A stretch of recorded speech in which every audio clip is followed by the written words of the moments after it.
बात करने वाले हैं एमपीपीएससी के पेपर नंबर 4 एथिक्स की। ठीक, आपने देखा होगा कि अभी जो नया सिलेबस आया है उसमें एथिक्स वाला जो सब पेपर है उसका वेटेज बढ़ा दिया गया है और अब इसे भी 2 सेक्शन में डिवाइड किया गया है, पार्ट ए और पार्ट बी में। और ये जो पहले 200 मार्क्स का जो पेपर होता था वो अब 300 मार्क्स का कर दिया गया है। तो आपके सिलेक्शन में एक डिसाइसिव रोल प्ले करने वाला है अब पेपर नंबर 4। और इसका जो सेक्शन 1 है, जो फर्स्ट सेक्शन है, तो उसमें फिलॉसफी है, साइकोलॉजी है और इसके साथ में पब्लिक एडमिनिस्ट्रेशन का पार्ट रखा गया है अलॉन्ग विथ केस स्टडी। तो एक केस स्टडी भी है उसमें। और सेकंड पार्ट में इसमें एंटरप्रेन्योरशिप है, मैनेजमेंट है और पर्सनालिटी डेवलपमेंट इंक्लूडिंग एक केस स्टडी उन्होंने रखी है। तो आपको अब इस पेपर को बहुत अच्छे से तैयार करना पड़ेगा। आज हम बात करेंगे एथिक्स का जो फर्स्ट पार्ट है, जो फिलॉसफी वाला पार्ट है उसके ऊपर।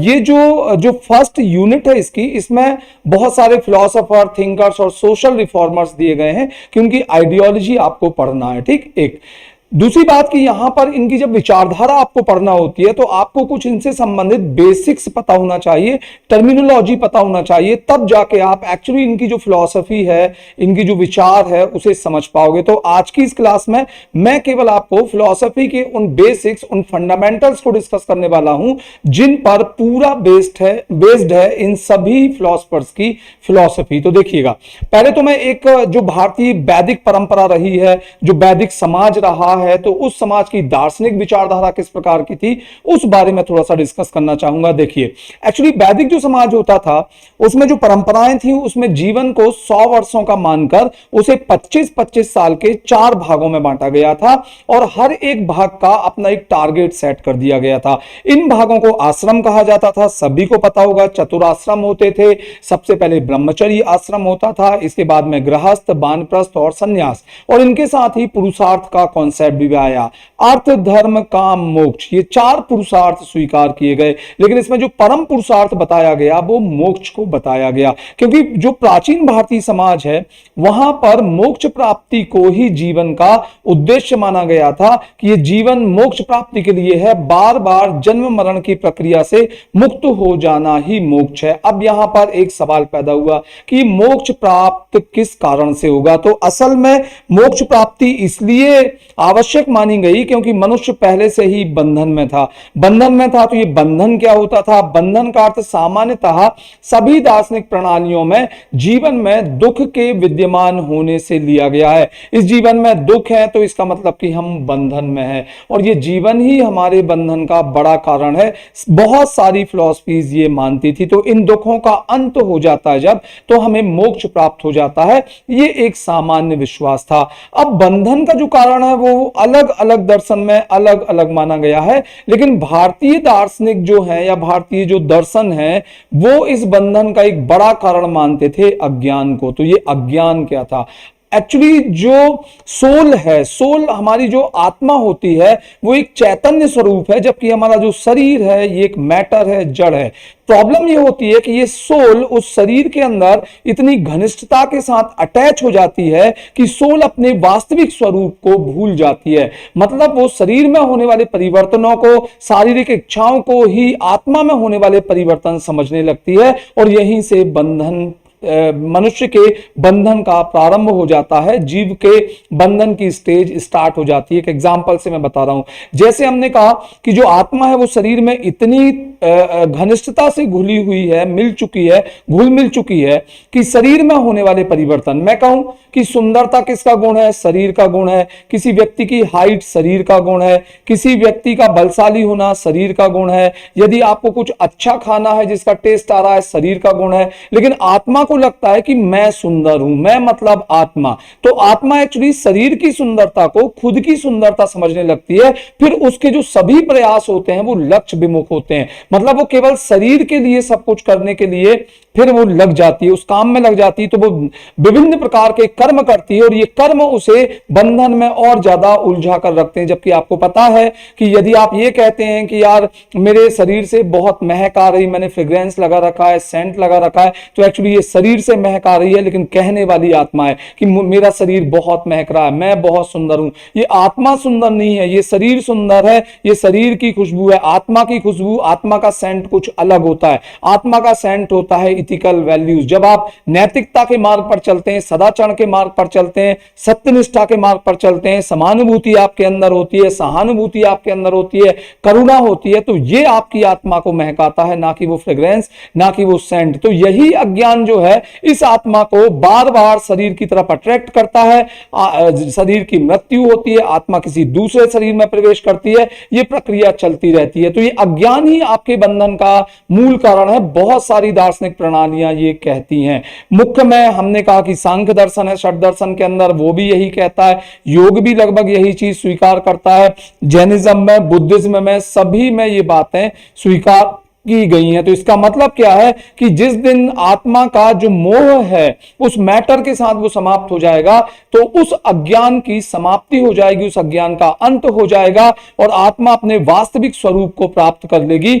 वो असल में तत्व का वास्तविक स्वरूप समझ जाएगी और फिर जन्म मरण की प्रक्रिया से बाहर आ जाएगी। तो ये जो ज्ञान, जो अज्ञान जो बताया गया है कि अज्ञान आपके बंधन का कारण है, तो उसके लिए अलग अलग मार्ग प्रस्तुत किए गए हैं मोक्ष प्राप्ति के। आप देखिएगा जो परम पुरुषार्थ है, यदि वो मोक्ष माना गया तो मोक्ष की प्राप्ति भारतीय दार्शनिक परंपरा में 3 प्रकार से बताई गई है।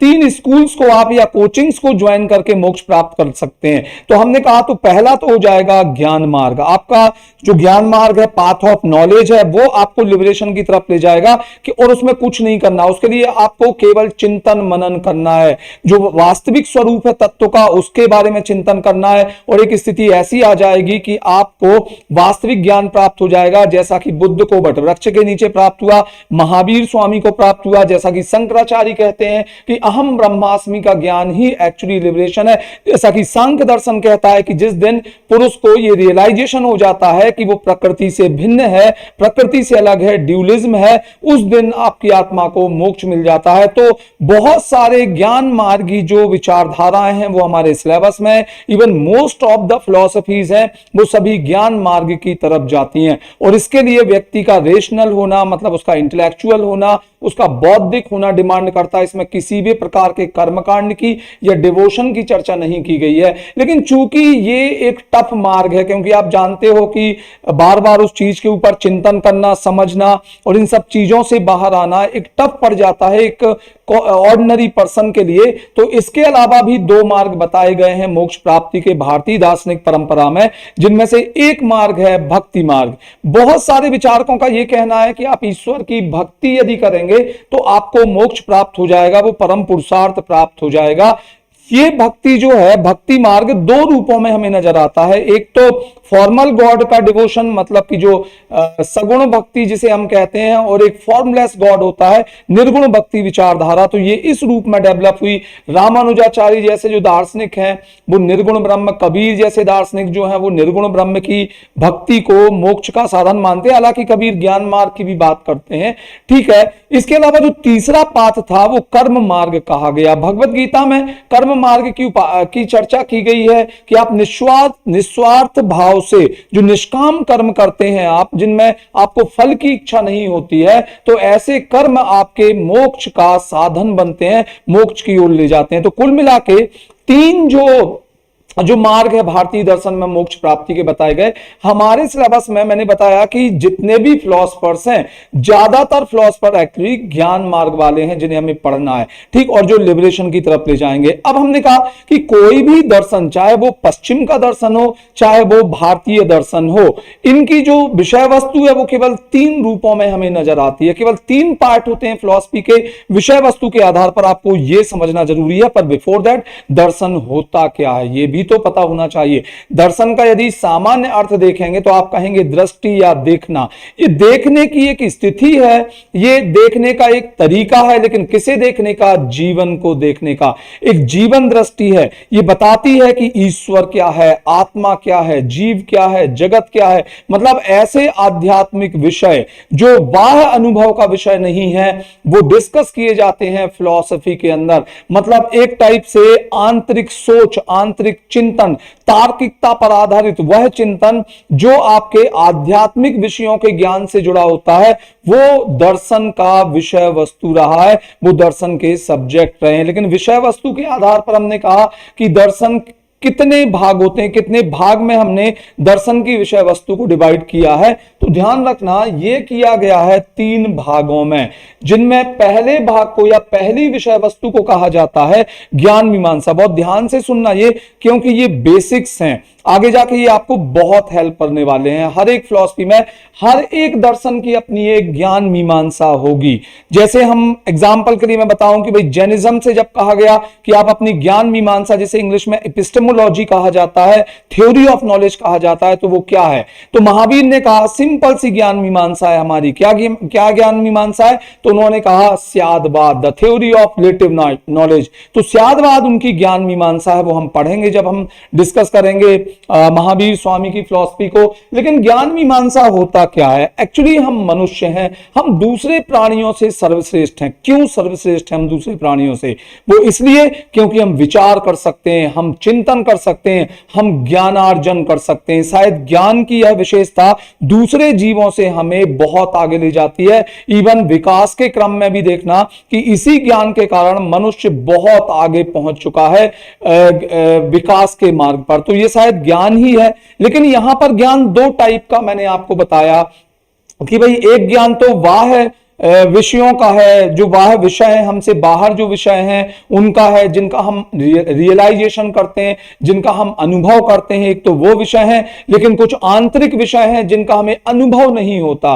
ध्यान रखना, अनुभव नहीं होता, जिन्हें हम एक्सपीरियंस नहीं करते, तो ऐसे विषय परमार्थिक विषय कहलाते हैं। तो दर्शन में इन विषयों की भी स्टडी की जाती है, सत्ता के स्वरूप की स्टडी की जाती है। लेकिन हमने ये कहा कि ज्ञान यदि आपको मोक्ष दिलाता है, जैसे आपने कहा कि एक अच्छा आंसर जो है आपको सिलेक्ट कराएगा, तो सबसे बड़ा क्वेश्चन तो ये अराइज होता है कि वो आंसर अच्छा है। ये हमें कैसे पता चलेगा?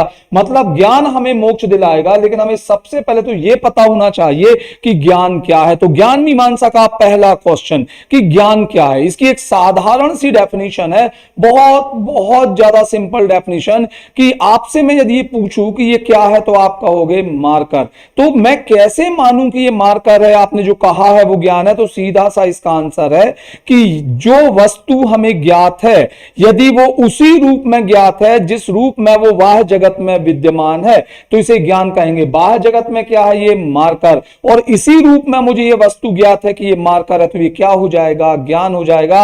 अर्थात जो वस्तु जिस रूप में है, यदि उसी रूप में ज्ञात होगी तो वो ज्ञान कही जाएगी।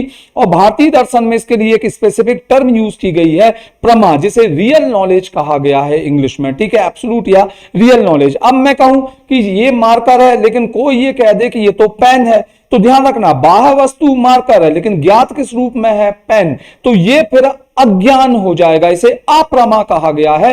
अप्रमा सीधा सीधा कि यदि वस्तु का ज्ञान वस्तु से भिन्न किसी दूसरे रूप में आपको प्राप्त हो रहा है, तो उसे अप्रमा कहा गया है। शंकराचार्य ने बड़ी अच्छी व्याख्या की है कि एक्चुअली वस्तु रस्सी है, लेकिन एक्चुअली वो हमें ज्ञात होती है सांप के रूप में।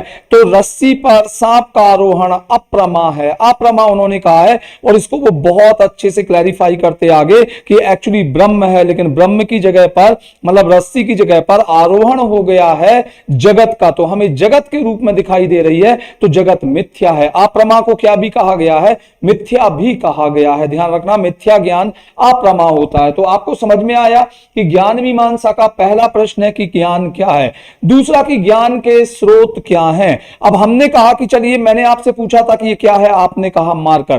तो यहां पे बड़ा सवाल पैदा ये होता है कि आपको कैसे पता चला कि ये जो विषय वस्तु है ये मार्कर है? कोई ना कोई उस ज्ञान का स्रोत होगा, द सोर्स ऑफ नॉलेज। तो सोर्स ऑफ नॉलेज आप सिंपली बोल दोगे यहां पर कि यार देखकर मैंने बता दिया कि ये मार्कर है। तो ऐसे कितने सोर्स ऑफ नॉलेज हो सकते हैं? इनकी विवेचना भारतीय दर्शन में और पाश्चात्य दर्शन में अलग अलग की गई है। पहले मैं भारतीय दर्शन की बात कर रहा हूं। यहां पर जो एक नया टॉपिक ऐड हुआ है षड दर्शन, उसमें पूरी की पूरी 6 फिलॉसफीज इसी के आगे घूमती रहेंगी कि ज्ञान का स्रोत क्या है। ज्ञान के स्रोत को भारतीय दर्शन में प्रमाण कहा जाता है। ध्यान रखना, प्रमाण, सोर्स ऑफ नॉलेज। तो भारतीय दर्शन में ज्ञान के अधिकतम 6 स्रोत बताए गए हैं, ये आपको ध्यान रखना है। तो 6 स्रोतों में किस किस स्रोत की चर्चा की गई है? तो एक को कहा गया है प्रत्यक्ष, परसेप्शन, दूसरे को कहा गया है अनुमान, इन्फेरेंस, तीसरे को कहा गया है शब्द प्रमाण, दैट इज कॉल्ड टेस्टिमोनी, चौथे को कहा गया है उपमाना, कंपैरिजन,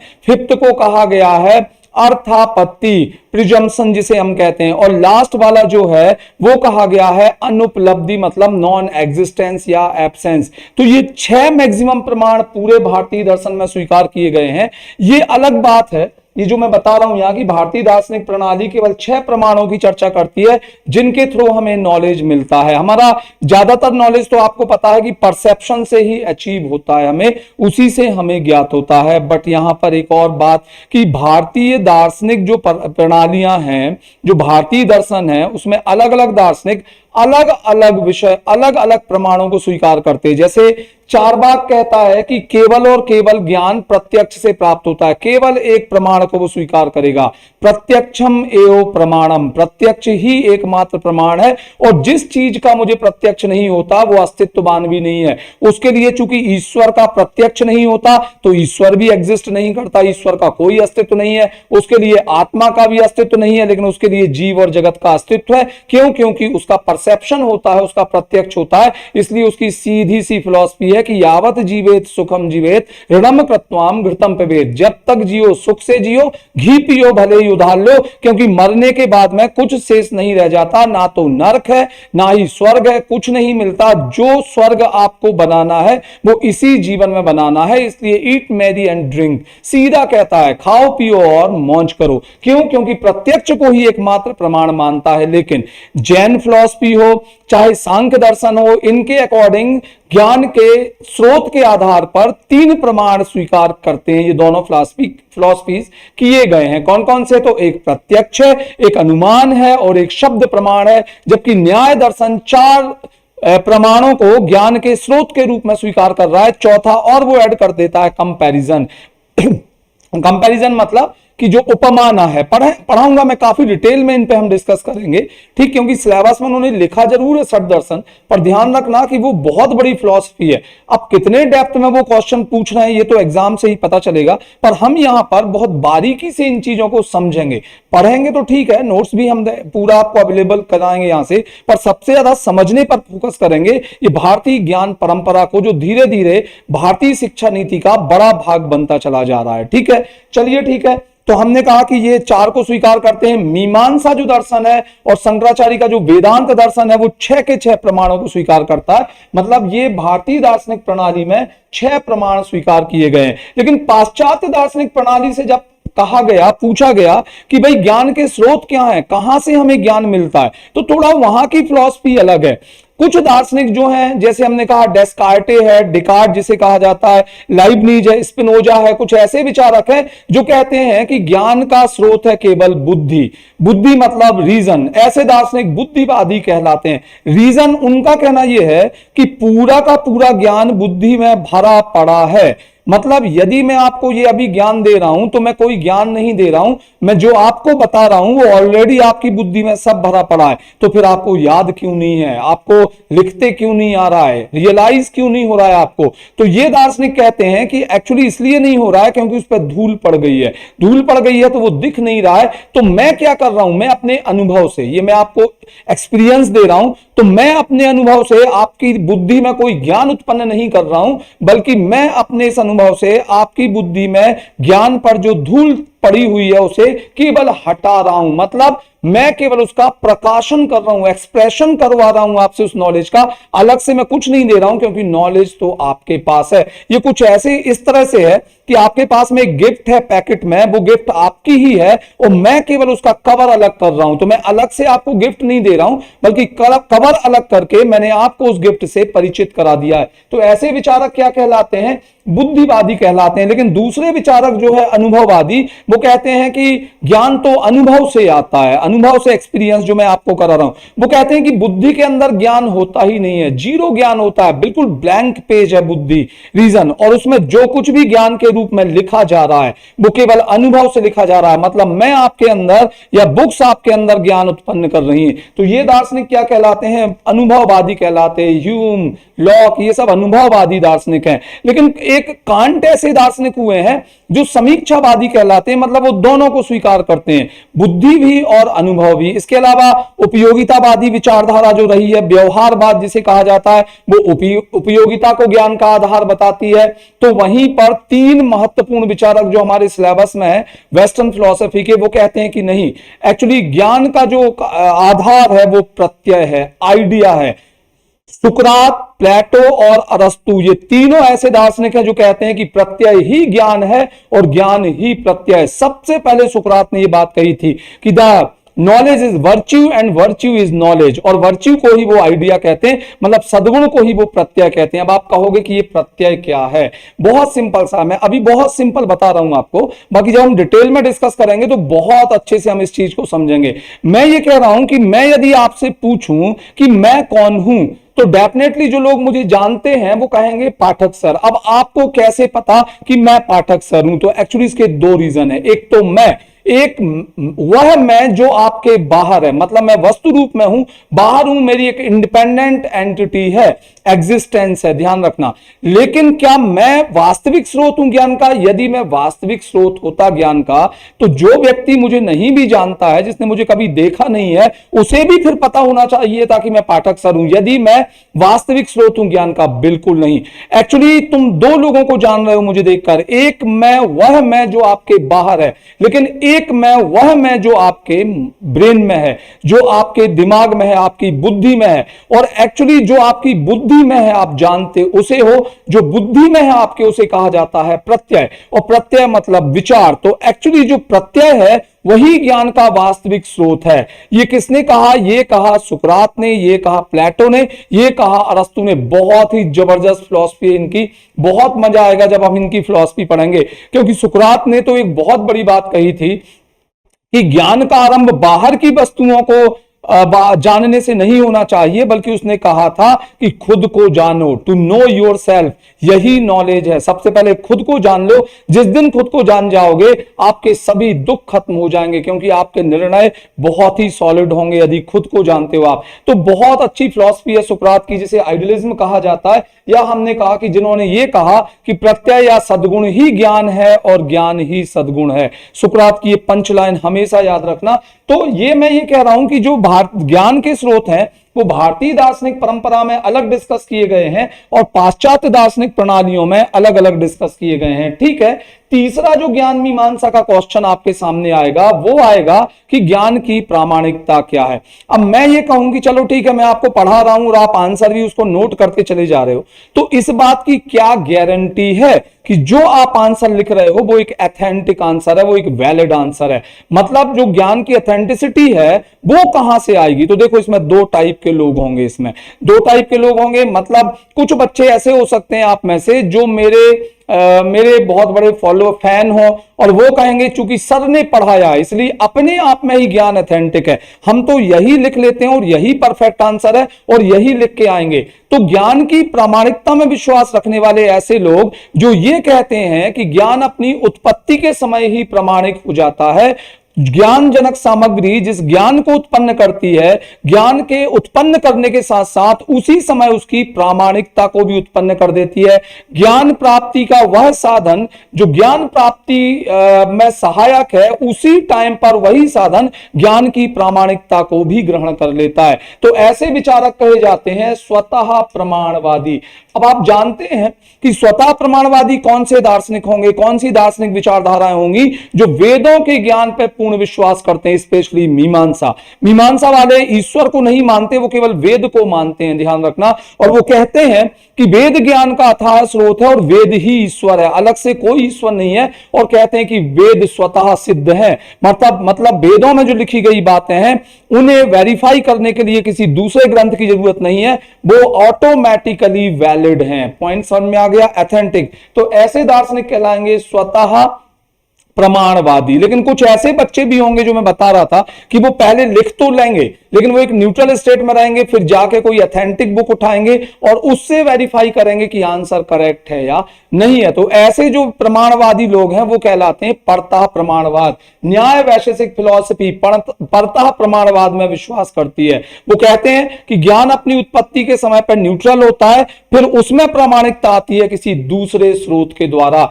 जब उसे वेरीफाई किया जाता है। तो जब हम षड दर्शन में मीमांसा पढ़ेंगे और वैशेषिक, तो मैं इसके बारे में बहुत अच्छे से डिस्कस करूंगा, क्योंकि ये क्वेश्चन मीमांसा में तो यही क्वेश्चन आना है। ठीक, ज्ञान की सीमा क्या है, कितना ज्ञान हो सकता है आपको, ये ज्ञान मीमांसा का चौथा प्रश्न है, फोर्थ क्वेश्चन है ये। तो ध्यान रखना, जो ज्ञान मीमांसा का, जो ज्ञान मीमांसा में जो कहा गया कि आप कितना ज्ञान अचीव कर सकते हैं, सुकरात ने एक बहुत बड़ी बात कही। जब उससे पूछा गया कि यार गुरुजी आपको तो इतना आता है, इतना आता है, तो सुकरात ने कहा, जब प्लेटो ने कहा कि और ज्ञान की बड़ी बात बता दो, तो सुकरात का कहना यह था कि मेरे लिए ज्ञान की सबसे बड़ी बात यह है कि आई नो नथिंग, मैं ये समझ पाया कि मैं कुछ नहीं जान पाया। ध्यान रखना, सबसे बड़े ज्ञान की बात कि मैं ये जान पाया कि मैं कुछ नहीं जान पाया, इसका मतलब जानने को तो महासागर था और मैं जो जान पाया वो उस महासागर की एक बूंद जान पाया। क्यों?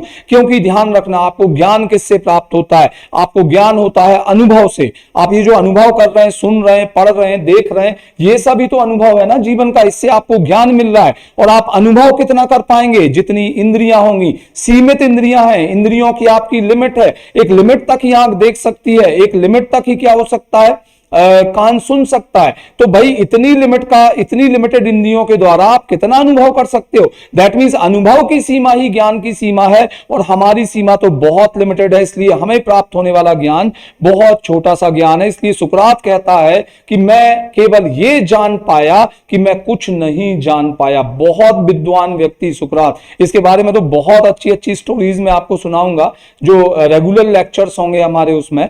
ठीक है, तो चलिए, ये सब जो हम हैं ज्ञान मीमांसा के अंतर्गत पढ़ते हैं और इस ज्ञान मीमांसा को अलग अलग दर्शन में अलग अलग नाम से पुकारा गया। जैसे अभी मैंने बताया कि भाई जैन दर्शन से कहा जाएगा कि आपकी ज्ञान मीमांसा क्या है, तो जैन दर्शन कहता है स्यादवाद। गौतम बुद्ध से कहा जाएगा कि भाई आपकी ज्ञान मीमांसा बताओ दर्शन की, तो वो कह देंगे चार आर्य सत्य। चार आर्य सत्य का ज्ञान ही आपको मोक्ष की तरफ ले जाता है, मतलब वही आपके बंधन मतलब दुख खत्म करेगा। चारवाक से पूछा जाएगा तुम्हारी ज्ञान मीमांसा क्या है? चारवाक कहता है प्रत्यक्षम एवं प्रमाणम, प्रत्यक्ष ही एकमात्र ज्ञान मीमांसा है और कुछ भी नहीं है। सांख्य से पूछा जाएगा भाई आप अपनी ज्ञान मीमांसा बताओ, तो वो कहेंगे कि जिस दिन आपको इस बात का ज्ञान हो जाएगा कि पुरुष मतलब आत्मा चैतन्य स्वरूप बिल्कुल अलग है प्रकृति अर्थात जड़ स्वरूप से, मतलब पदार्थ से, आपको वास्तविक ज्ञान हो जाएगा जीवन का और ये आपको मोक्ष की तरफ ले जाएगा। शंकराचार्य से कहा गया कि भैया आप अपनी ज्ञान मीमांसा बताओ, उन्होंने केवल एक बात कही, अहम ब्रह्मास्मि, ब्रह्म सत्यम जगत मिथ्या, जीवो ब्रह्मा ना अपरा, मतलब एकमात्र सच्चाई ब्रह्म है और ये जगत सब मिथ्या है, जीव ही ब्रह्म है और उससे बिल्कुल अलग नहीं है। तो ये अलग अलग जो ज्ञान मीमांसाएं हैं भारतीय दार्शनिक प्रणाली में, ये अलग अलग आपको सब पढ़ना पड़ेंगी। अब षड्दर्शन भी है, उसे भी अच्छे से हमें देखना पड़ेगा और शंकराचार्य तो बहुत फेवरेट रहे ही हैं एमपीपीएससी के, तो वो भी हम बहुत डिटेल में पढ़ेंगे। लेकिन अगला जो विषय वस्तु है, ये आया आपको समझ में? ज्ञान मीमांसा में हम किसका अध्ययन करते हैं कि ज्ञान क्या है, ज्ञान के स्रोत क्या है, ज्ञान की प्रामाणिकता क्या है और ज्ञान की सीमा कितनी हो सकती है। ठीक, जो दूसरा महत्वपूर्ण विषय रहा है दर्शन शास्त्र का, उसे तत्व मीमांसा कहा जाता है। इसे भी कई नामों से पुकारा गया। जैसे जैन दर्शन के अंदर तत्व मीमांसा, तो वो सीधा कह देते हैं अनेकांतवाद। अनेकांतवाद उनकी तत्व मीमांसा है। स्यादवाद ज्ञान मीमांसा है, अनेकांतवाद तत्व मीमांसा है। जब हमने बुद्ध से पूछा कि भाई आपकी तत्व मीमांसा, बुद्ध ने कह दिया अनात्मवाद, क्षणिकवाद, ये सब उनकी क्या है? तत्व मीमांसा है। जब हमने पूछा प्लेटो और सोक्रेटिस से या एरिस्टोटल से कि भाई अपनी तत्व मीमांसा बताओ, तो उन्होंने कहा कोई अंतर नहीं है हमारी ज्ञान मीमांसा और तत्व मीमांसा में। जो हमारी ज्ञान मीमांसा है वही हमारी तत्व मीमांसा है। हमारे लिए तत्व केवल एक है और वो है प्रत्यय, आइडिया जिसे वो कहते हैं। हालांकि सुकरात ने कॉन्सेप्ट कहा, संप्रत्यय कहा, तो मैं बताऊंगा इसमें अंतर क्या होता है, पर थोड़ा सा अंतर है प्लेटो और अरस्तु के प्रत्यय में। क्या है वो हम पढ़ेंगे। ठीक, फिर इसके बाद और भी तत्व मीमांसा में अलग अलग, हमने कहा सांख्य दर्शन की भाई आप अपनी तत्व मीमांसा बताओ, तो सांख्य ने कह दिया द्वैतवादी है। द्वैतवादी केवल दो चीजें हैं, एक है पुरुष, दूसरी है प्रकृति, ईश्वर जैसी कोई सत्ता नहीं होती है। तो ये सब तत्व मीमांसा है, पर हमें यह समझना पड़ेगा सबसे पहले कि तत्व मीमांसा का अर्थ क्या होता है। असल में तत्व मीमांसा को इंग्लिश में कहा जाता है मेटाफिजिक्स। क्या हुआ था कि जब अरस्तु साइंटिस्ट था, आपको पता है कि वो वैज्ञानिक था, तो उसने विज्ञान का जब अध्ययन किया, फिजिक्स का जब अध्ययन किया उसने, तो फिजिक्स के अध्ययन में आप कौन सा अध्ययन करते हैं? आप बाह्य जगत की वस्तुओं का अध्ययन करते हैं। फिजिक्स में आप उन वस्तुओं का अध्ययन करते हैं जो आपके अनुभव का विषय होती है, जिनको आप एक्सपीरियंस कर रहे होते हैं। तो फिजिक्स ने लगभग उन सभी सवालों का जवाब दे दिया जो बाह्य जगत से संबंधित थे, जो आपके अनुभव के विषय थे। लेकिन फिजिक्स वहां पर फेल हो गया, वहां पर दम तोड़ दी फिजिक्स ने जब उससे पूछा गया कि जो हमारी आंतरिक जगत की विषय वस्तु है, मतलब आध्यात्म के जो विषय हैं, मुझे अपने तरफ देखना पड़ेगा, आत्मा क्या है? आत्मा का तो कोई अनुभव नहीं करता, आत्मा तो कोई भौतिक विषय वस्तु नहीं है, ईश्वर कोई भौतिक विषय वस्तु नहीं है। जब ये सवाल खड़े हुए कि हमारा जन्म क्यों होता है, हमारे जीवन का उद्देश्य क्या है, ईश्वर क्या है, आत्मा क्या है, जगत क्या है, जगत क्या किसी विशेष प्रयोजन के लिए बनाया गया, तो फिजिक्स ने दम तोड़ दिया कि ये तो हम नहीं बता पाएंगे। मतलब जहां पर फिजिक्स खत्म होता है, वहां पर स्टार्ट होता है मेटाफिजिक्स। मेटाफिजिक्स मतलब आध्यात्म का दर्शन, कुछ परमार्थिक सच्चाइयां जो हाईली इंटेलेक्चुअलिटी या रेशनैलिटी की डिमांड करती हैं। आपको बहुत ज्यादा बौद्धिक होना पड़ेगा इन सच्चाइयों के बारे में जानने के लिए, और वहां मेटाफिजिक्स की रचना की गई। तो मेटाफिजिक्स अरस्तु ने क्यों लिखा था? क्योंकि बहुत सारे जवाब जो है वो फिजिक्स या विज्ञान नहीं दे पाया था। तो मेरा हमेशा से ये मानना रहा है कि एक अच्छा फिलोसफर वो होता है जो बहुत अच्छा साइंटिस्ट होता है। तो फिलोसफर बनने के पहले आपको क्या बनना पड़ता है? वैज्ञानिक बनना पड़ता है। मतलब दार्शनिक जो होता है वो एक बहुत बड़ा वैज्ञानिक होता है, वैज्ञानिक के बाद में आप दार्शनिक बनेंगे। ये बात समझ में आई ना? तो इसलिए विज्ञान बहुत अच्छे से आपको आना चाहिए, साइंस बहुत अच्छे से आना चाहिए। तो हमने कहा कि चलो ठीक है, तत्व मीमांसा का अध्ययन कहां से शुरू हुआ? तत्व की मीमांसा, मीमांसा मतलब होता है ज्ञान, तो तत्व का ज्ञान। तो सबसे पहले कहा गया कि तत्व है क्या? तत्व मतलब वास्तविक सत्ता कौन सी है, वास्तविक सत्ता कौन है जो ज्ञान का वास्तविक विषय है, वही तो वास्तविक सत्ता होगी। वास्तविक सत्ता तो वो है, वास्तविक नियम तो वो है जो स्पेस और टाइम के अकॉर्डिंग चेंज ना हो। भाई न्यूटन यदि कुछ कह के गया तो वो कैसे वास्तविक सत्ता हो गई विज्ञान? क्योंकि बाद में जाके आइंस्टाइन जैसे जो साइंटिस्ट रहे उन्होंने गलत प्रूव कर दिया, तो भाई E=mc² जो है इन फ्यूचर गलत हो गया, तो ये कैसे वास्तविक सत्ता हो गई? तो वास्तविक सत्ता तो वो है जो ध्यान रखना, जो कैसी है, तीनों कालों में, भूतकाल, वर्तमान और भविष्य में बाधित ना हो। शंकराचार्य ने इसे कहा है त्रिकाल बाधित सत, और शंकराचार्य कहते हैं कि वास्तविक सत्ता तो ब्रह्म है।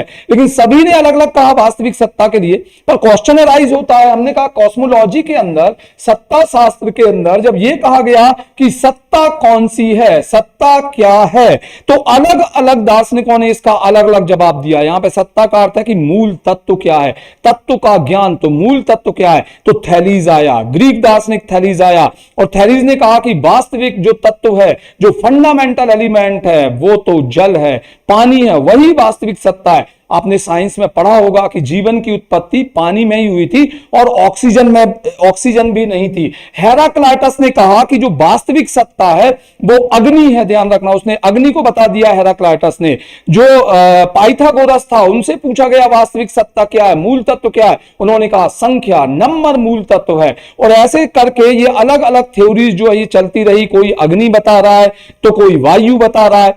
फिर आए प्लेटो, अरस्तु, सुकरात, उनसे कहा गया वास्तविक सत्ता क्या है, तो उन्होंने कहा प्रत्यय, एक संपूर्णता का विचार। जैसे मैंने कहा कि भाई मैं एक पर्टिकुलर इंसान हूं, ये एक पर्टिकुलर इंसान है, वो एक पर्टिकुलर इंसान है, तो इनमें से जो वास्तविक सत्ता है, वास्तविक सत्ता मतलब मनुष्य, तो जो मनुष्य का प्रत्यय है, मनुष्य का जो आइडिया है वो वास्तविक सत्ता है। तो इन लोगों के अनुसार प्रत्यय ही वास्तविक सत्ता है। मतलब वास्तविक सत्ता के रूपों का अध्ययन किया जाता है किसके अंदर? सत्ता शास्त्र, जिसे अपन कॉस्मोलॉजी कहते हैं। और साथ में ध्यान रखना कि ये सत्ता, अच्छा एक और क्वेश्चन यहां राइज होता है सत्ता में कि सत्ता भौतिक है या परमार्थिक है, मतलब जो सत्ता है जो एग्जिस्ट करती है वास्तविक सत्य, वो भौतिक है या परमार्थिक है। तो चार्वाक जैसे दार्शनिकों का कहना था कि भौतिक है, भौतिक जगत की सत्ता है, इसलिए उन्होंने जो परमाणु की चर्चा की, भूतों की जो चर्चा की कि चार भूतों से मिलकर ये बॉडी बनती है और वही वास्तविक सत्ता है, तो वो भौतिकवाद की तरफ चले गए, मटेरियलिज्म की तरफ चले गए। लेकिन शंकराचार्य से कहा गया कि सत्ता भौतिक है या परमार्थिक है, तो शंकराचार्य ने सीधा कहा कि भौतिक तो मिथ्या है, परमार्थिक है सत्ता। ब्रह्म कैसा सत्य है? एक परमार्थिक सत्य है और वही वास्तविक सत्य है। तो ऐसी काफी सारी चर्चाएं हम करने वाले हैं। प्लेटो से जब पूछा गया कि जो सोक्रेटिस से पूछा गया कि आप ये बताओ कि वो जो सत्य है, वो जो प्रत्यय है, वो कैसा है, तो सोक्रात ने कह दिया मानसिक है प्रत्यय। लेकिन प्लेटो से जब पूछा गया प्रत्यय कहां है, तो उसने कहा मानसिक नहीं है, इनका अपना एक जगत है जो टाइम और स्पेस के बाहर है। बहुत अच्छी बातें ये, हम जब डिटेल पढ़ेंगे तो आपको बहुत अच्छे से समझ में आएंगे कि मैं बोल क्या रहा हूं। ठीक, अभी थोड़ा सा बेसिक आइडिया दे रहा हूं फंडामेंटल्स का, इसलिए हो सकता है कि उतना समझ में ना आए। लेकिन जब अरस्तु से पूछा गया तो अरस्तु ने तो इतनी लाजवाब व्याख्या की थी प्रत्यय की कि मजा ही आ जाएगा। उसने जब सत्ता की बात कही या सद्गुण की बात कही, तो उसका कहना था कि the virtue is the golden mean between two vices,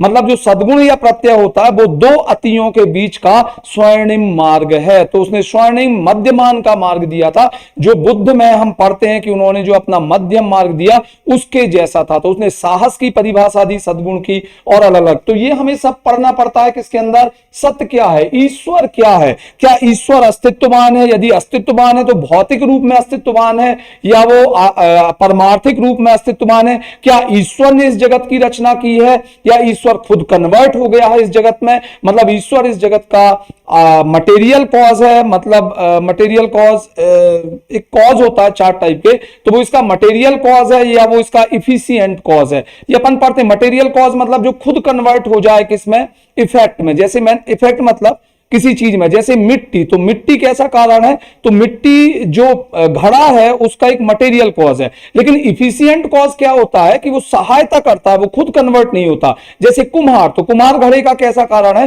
तो इफिशिएंट कॉज है। तो लोग ये बात करते हैं कि ईश्वर क्या खुद में कन्वर्ट हो गया इस जगत में, क्या मटेरियल कॉज है वो, या ईश्वर ने अलग से स्थित वस्तुओं के द्वारा इस जगत का निर्माण कराया। अब ध्यान रखना, यदि ईश्वर खुद कन्वर्ट हुआ है जगत में, तो डेफिनेटली मैं कहूं कि एक बीज से क्या बना है, वृक्ष बना है। तो पक्की बात है कि बीज पहले बहुत छोटा होगा, फिर अंकुरित होगा और धीरे धीरे उसका क्या होगा, एवोल्यूशन, और एवोल्यूशन होगा तो वो एक बहुत बड़े वृक्ष में कन्वर्ट होगा जिसे हम जगत कह रहे हैं, मान के चलो।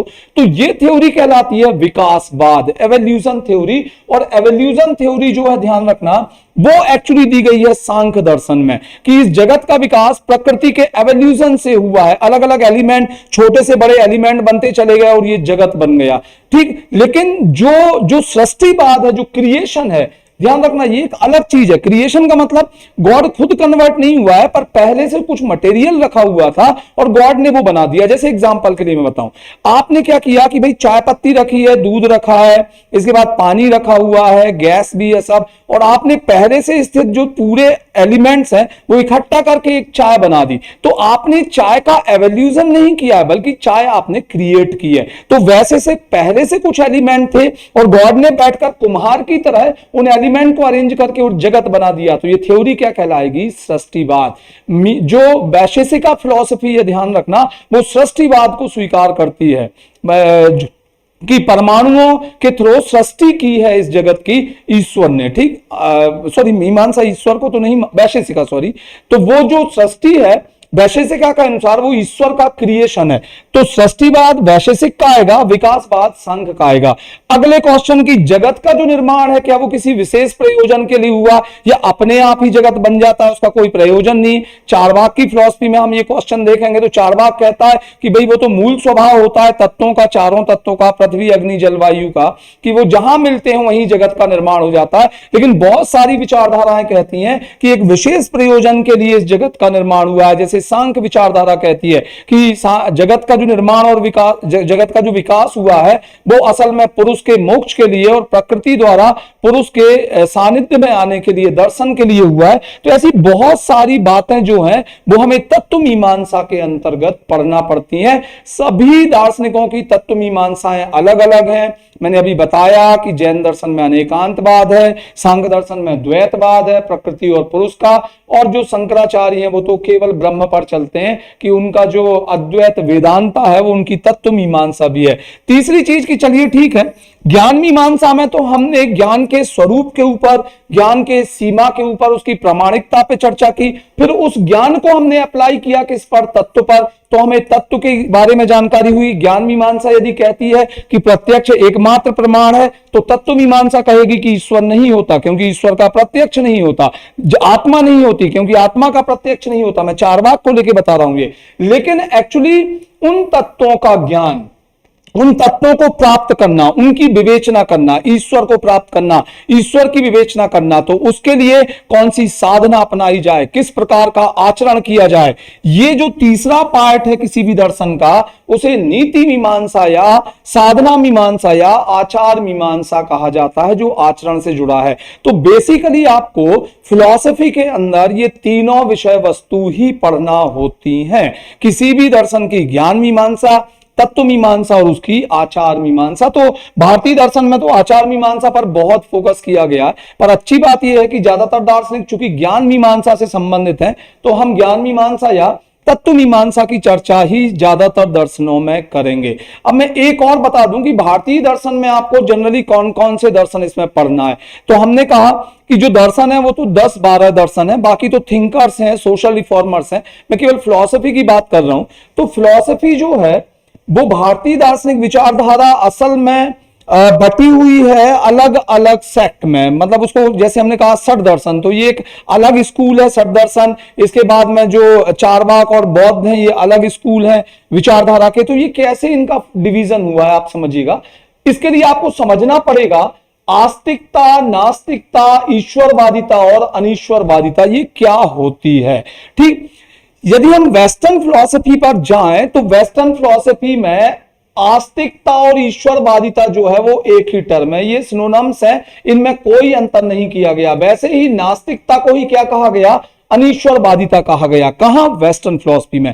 क्या कहा गया वेस्टर्न फिलॉसफी में कि भाई वो व्यक्ति जो ईश्वर में विश्वास नहीं करता उसे नास्तिक कह दो या अनीश्वरवादी कह दो, एक ही बात है। और वो व्यक्ति जो ईश्वर में विश्वास करता है वो उसे आस्तिक कह दो या क्या कह दो, ईश्वरवादी कह दो, वो एक ही बात है। तो जो ईश्वर में विश्वास कर रहा है वो आस्तिक और ईश्वरवादी है, जो नहीं कर रहा है वो नास्तिक और अनीश्वरवादी है। ठीक है, लेकिन भारतीय दर्शन में यहां पर अंतर आ जाएगा, ध्यान रखना। भारतीय दर्शन में असल में आस्तिक होने में, ध्यान रखना, हमने कहा आस्तिक होने में, नास्तिक होने में, ईश्वरवादी होने में और अनीश्वरवादी होने में अंतर है। देखो, आस्तिकता और नास्तिकता कहां से यहां पर परिभाषित है, वे सभी विचारधाराएं जो वेदों के ज्ञान पर विश्वास करती हैं और ये कहती हैं कि वेद ही ज्ञान के प्रारंभिक और अंतिम स्रोत हैं, वेदों में लिखी गई बातें ही ज्ञान का अथाह भंडार है, वो सभी दर्शन कहलाते हैं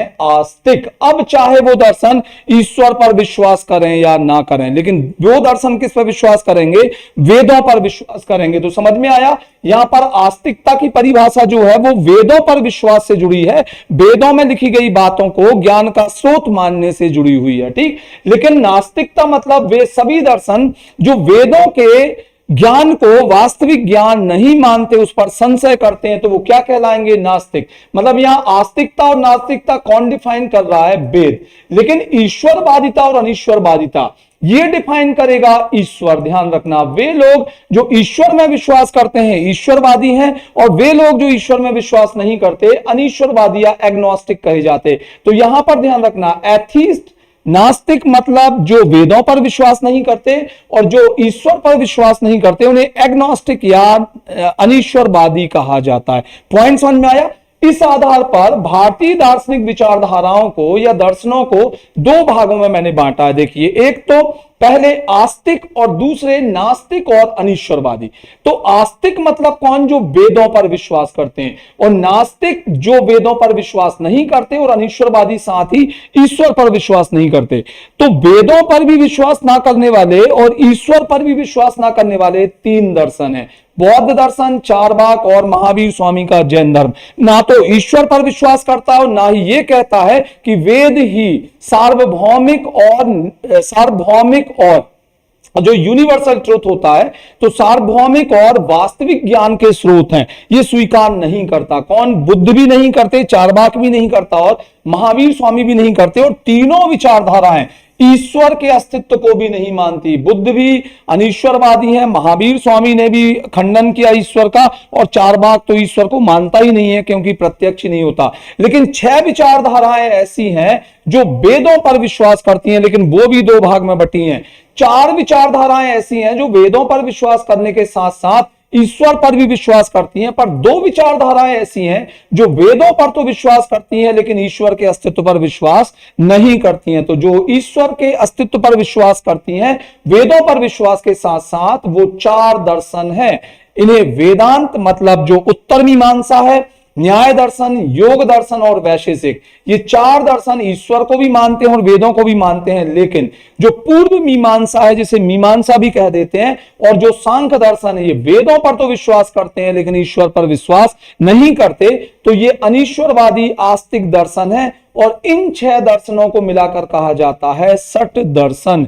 6 दर्शन आपके, तो मेरे ख्याल से आपको फंडामेंटल क्लास में बेसिक्स थोड़े से समझ में आए होंगे। इसके बाद में एक और मैं बेसिक्स और फंडामेंटल्स की क्लास लूंगा, देन आफ्टर हम इसे स्टार्ट करेंगे सठ दर्शन से। तो ये मैं पूरी की पूरी 10 यूनिट इसमें आपको तैयार कराऊंगा 5 मंथ में। 5 महीने का मेरा टारगेट रहेगा पूरा सिलेबस। आप चाहें तो इसके जो प्रिंटेड नोट्स हैं सभी हमारे पास हैं। अभी मैं एथिक्स से शुरू करूंगा इसमें, मतलब जो पार्ट जो 4th पेपर का फर्स्ट पार्ट है, तो वहां से हम स्टार्ट करेंगे। और इसके बाद में 3 महीने में हम इसे कवर करके 2 महीने में हम जो सेकंड वाला पार्ट है, जिसमें एंटरप्रेन्योरशिप है, मैनेजमेंट है और जो पर्सनालिटी डेवलपमेंट और केस स्टडी वाला टॉपिक है, तो वो हम वहां करेंगे। सेकंड वाला पार्ट थोड़ा सा याद करने वाला, ध्यान रखना बेसिक थ्योरीज हैं, प्रिंसिपल्स हैं, लाइक जैसे हमने पहले पब्लिक एड था, लेकिन ये थोड़ा कॉन्सेप्चुअल है, ये समझने वाला है। ठीक, तो मुझे लगता है कि उसमें 2 महीने बहुत सफिशिएंट हैं और ये वाला सिलेबस हम 3 महीने में करेंगे। कोशिश ये रहेगी कि विद इन 135 डेज में आपका पूरा 10 यूनिट इसमें कवर कराऊंगा। ठीक, तो कल फिर एक फंडामेंटल क्लास के साथ में मैं आऊंगा। ठीक, आप जो नोट्स वगैरह हैं या जो क्लासेस जो हम देने वाले हैं, तो उसके लिए आप कांटेक्ट कर सकते हैं। नीचे नंबर दिया होगा, मोहित का नंबर, आप उसमें कांटेक्ट कर सकते हैं। 2 या 3 क्लासेस यूट्यूब पर भी हम इसमें अवेलेबल करा रहे हैं फंडामेंटल्स की, लेकिन उसके बाद की क्लासेस हम हमारे ऐप पर आप देख सकते हैं। उसके लिए हमारे ऐप को आप सब्सक्राइब कर लेना, और बाद में जो भी क्लासेस के बारे में फर्दर इंफॉर्मेशन होंगी वो आपको मिल जाएंगी। रेगुलर 1 घंटे की क्लास अब आपको लगातार 5 महीने मिलने वाली है एथिक्स के पूरे 10 यूनिट्स की। ठीक, चलिए ठीक है, टेक केयर, ध्यान रखिएगा अपना एंड एंजॉय योरसेल्फ।